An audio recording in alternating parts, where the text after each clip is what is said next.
Donc, au cours de mon voyage à Rennes, bien entendu, comme tu sais, j'ai fait un petit tour un petit peu partout dans les boutiques. J'ai vu des techniciens, j'ai vu plein de choses. J'ai vu aussi de la pluie, même si j'ai parlé du soleil.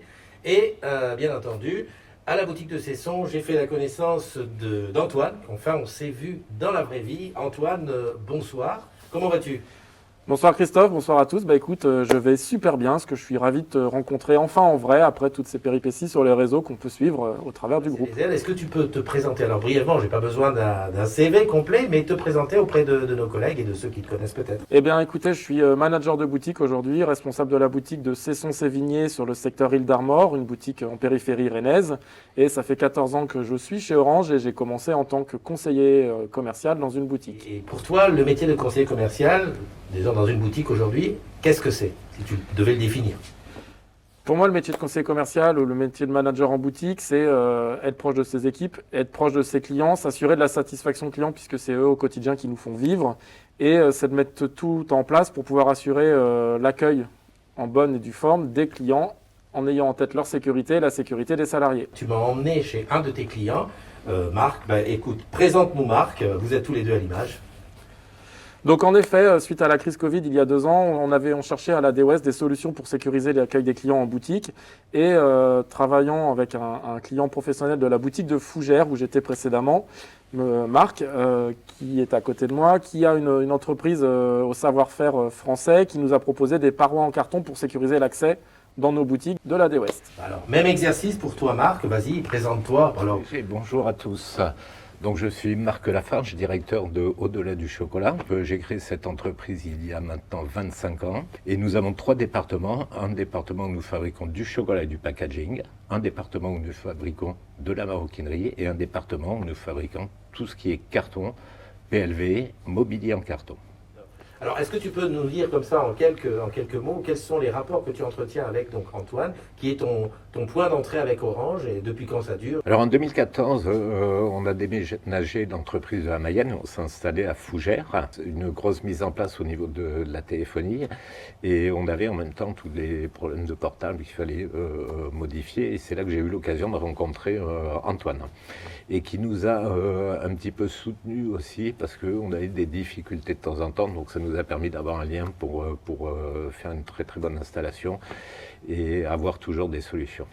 Antoine, toi tu t'occupes dans une boutique des clients grand public.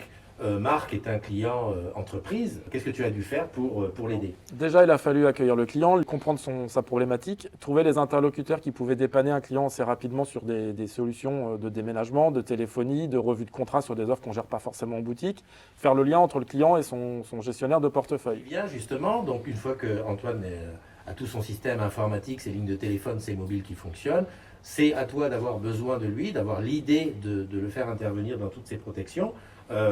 Marc, alors comment tu as reçu ces demandes et est-ce que tu étais préparé puisque à la base tu ne fabriquais pas tout ce qui concerne la protection? Notre métier c'est de fabriquer du sur-mesure, donc un client a un besoin, on va lui trouver une solution.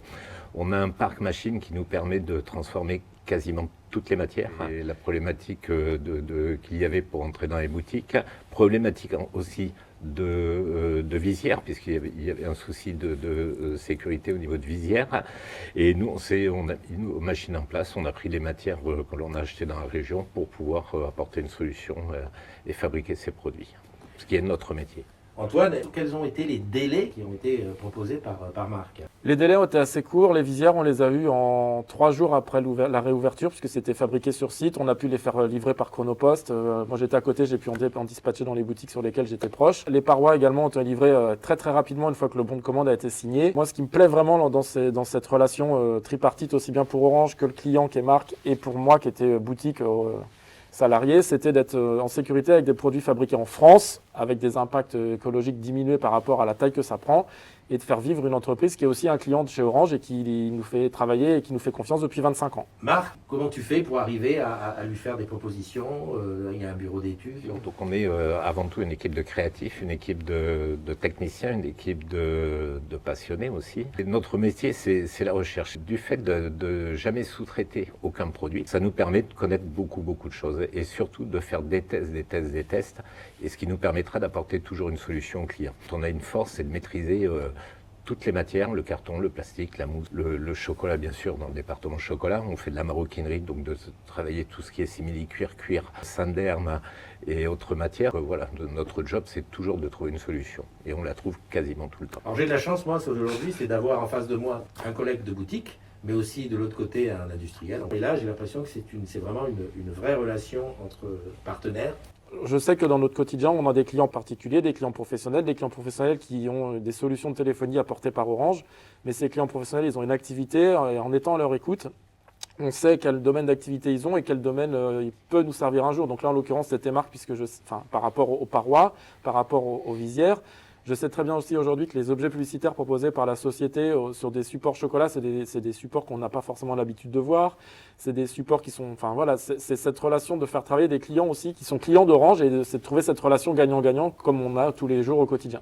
Marc, qu'en penses-tu toi de pouvoir proposer comme ça à une entreprise des produits qui participeraient à la marque? Notre activité, c'est de faire que de la transformation de matière pour véhiculer l'image de nos clients depuis 27 ans, quelles que soient les matières. Je reprends le chocolat. On a une spécialité qui est une technique de moulage qui est unique, qui reste unique au monde, où on fait en relief tout ce qui est logo, texte, photo en chocolat blanc ou chocolat au lait sur chocolat noir ou inversement. Parce que c'est avant tout une passion. Une belle relation client qui perdure dans le temps. Comment vous allez faire grandir cette relation? Eh ben moi, je trouvais intéressant, Christophe, de t'avoir sur Rennes, de t'avoir enfin rencontré hier à la boutique pour te parler de ce projet qui me tenait à cœur parce que on entend reparler dans les médias au-delà d'Orange tous les jours du savoir-faire français, de la relocalisation des produits qu'on peut avoir délocalisés à l'international et aujourd'hui on s'aperçoit des difficultés que ça peut comporter. Et je trouvais que cette relation gagnant-gagnant entre Orange, la boutique, mon métier en tant que manager, et Marc et sa solution était idéale par rapport à tout ce qui peut courir autour de nous aujourd'hui. Alors Marc, après cette présentation, est-ce que tu peux me dire qui sont tes clients au quotidien? Des gens qui ont besoin de communiquer, ce sont des gens qui vont faire des séminaires, ce sont des gens qui vont faire des cadeaux de fin d'année, ce sont des gens qui vont faire de la PLV sur mesure, des gens qui vont sur la partie carton essayer de retirer le plastique pour le remplacer par le carton que l'on pourra personnaliser aussi bien que du plastique. Mais est-ce que tu aurais toi des produits à proposer chez Orange pour, on va dire, faire changer un petit peu tout ce qu'on a chez nous? Oui, alors aujourd'hui, il y a beaucoup de produits de chez Orange qui sont fabriqués dans des matières plastiques qui sont souvent recyclables. Tout ceci pourrait être mis en place différemment avec du carton, donc quelque chose qui pourrait être recyclé encore plus facilement que ces plastiques. Toi, tu proposes une solution, c'est d'aller directement au carton. Enfin, moi, je trouve que c'est classe dans les boutiques. Par rapport aux solutions que Marc apporte, en travaillant dans un centre commercial, où ça peut être aussi l'occasion, aussi pour les collègues qui ont des boutiques en centre-ville, avoir de la publicité ou avoir du mobilier en carton, ou avoir des parois en carton, des supports de présentoirs en PLV pour mettre toutes nos pubs sur les assurances, la banque, sur les offres commerciales. Une fois que la saison elle est passée, que ça doit partir au recyclage, en centre commercial, on a tous des poubelles recyclage carton. Poubelles plastiques, on ne sait jamais trop ça où mettre, alors que le carton, avec nos collectes, nos livraisons qu'on peut avoir, on va aussi les jeter au même endroit. Donc je trouve que c'est aussi un confort d'utilisation pour les salariés au quotidien. Tout est personnalisable. On amène aujourd'hui avec le carton des solutions qui restent quand même phénoménales. Quand on est arrivé dans le showroom tout à l'heure, Christophe, tu as bien vu la facilité de montage d'un siège. Je me dis que ces solutions-là, ces tabourets, ces sièges qui peuvent être apportés par nos équipes sur des conventions, sur des séminaires, sur des salles de formation, permettent d'avoir du mobilier qui est transportable dans un camion où on entasse moins et du coup on a besoin d'un camion qui a un impact RSE un peu plus respectueux puisqu'il a moins de volume, ou dans une voiture comme on a pu faire. Ouais. Ce qui est appréciable aussi dans cette entreprise de marque avec laquelle j'ai pu échanger régulièrement quand il vient à la boutique, lui ou ses collaborateurs, c'est que vraiment tout est fabriqué ici. Ça, c'est hyper important pour moi de préserver le savoir-faire français, de préserver les emplois en France. Et je vois aussi que nos collègues de la DNC ont pu faire confiance à Marc aussi pour proposer des petits chocolats pour les fêtes de fin d'année, pour les équipes ou pour les clients ou fournisseurs. Donc ça touche vraiment un panel de collaborateurs. Bon, ben écoute, je pense qu'on a fait le tour. En tout cas, moi, ça m'a fait plaisir. Et j'espère que toi, ça t'a fait plaisir de voir tout ce que j'ai vu. Et puis, on se donne rendez-vous pour, je sais pas, les JO 2024 avec des sièges en carton au Stade de France.